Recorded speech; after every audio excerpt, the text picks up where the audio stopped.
ಸಾಯಂಕಾಲ ಆದರೆ ಸಾಕು ಬ್ಯಾಂಕಾಕ್ಗೆ ಬರೋ ಟೂರಿಸ್ಟ್ ಎಲ್ಲ ಈ ಬಿಲ್ಡಿಂಗಿಗೆ ಹೋಗಕ್ಕೆ ಇಷ್ಟಪಡ್ತಾರೆ. ಏನಕ್ಕೆ ಅಂದರೆ 78 ಫ್ಲೋರಲ್ಲಿ ಸ್ಕೈ ವಾಕ್ ಅಂತ ಇದೆ. ಅಲ್ಲಿ ಹೋಗಿ ನೀವು ಬಗ್ ನೋಡಿದ್ರೆ ತುಂಬ ಡೀಪು.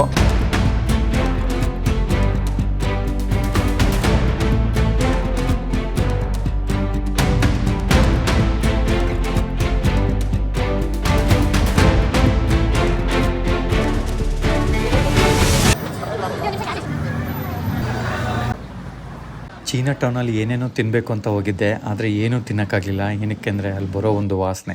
1970ರಲ್ಲಿ ಸುಖುಮಿತ್ ರೋಡ್ ಅನ್ನೋದು ಒಂದು ರೆಸಿಡೆನ್ಷಿಯಲ್ ಸ್ಟ್ರೀಟ್ ಆಗಿ, ಮತ್ತೊಂದು ಕಡೆ north Vietnam versus south Vietnam war. South Vietnam ವಾರಲ್ಲಿ ಭಾಗಿಯಾಗಿದ್ದ ಸೋಲ್ಜರ್ಸ್ಗಳು ತಮ್ಮ ರಜಾ ದಿನಗಳನ್ನು ಕಳೆಯಲು ಬ್ಯಾಂಕಾಕಿಗೆ ಬರ್ತಾ ಇರ್ತಾರೆ. ಟಿ.ಜಿ. ಕೋಬಾ ಎಡ್ವರ್ಡ್ಸ್ ಅವರು ಸುಖುಮಿತ್ ರೋಡಲ್ಲಿ ಒಂದು ಬಾರ್ ಓಪನ್ ಮಾಡ್ತಾರೆ. ಸೊ ಇದರಿಂದ ಅಲ್ಲಿ ವಾಸವಾಗಿದ್ದ ಎಷ್ಟೋ ಫ್ಯಾಮಿಲಿಗಳು ಆ ಜಾಗನ ಬಿಡ್ತಾರೆ. ಇವತ್ತಿಗೆ ಆ ಜಾಗ ಹೇಗಿದೆ ಅಂದರೆ, ಥೈಲ್ಯಾಂಡ್ ಅನ್ನೋದು ಬರೀ ಬೂಮಿಂಗ್ ದೇಶ ಅಲ್ಲ, ಅದೊಂದು ಬೊಂಬಾಟ್ ದೇಶ.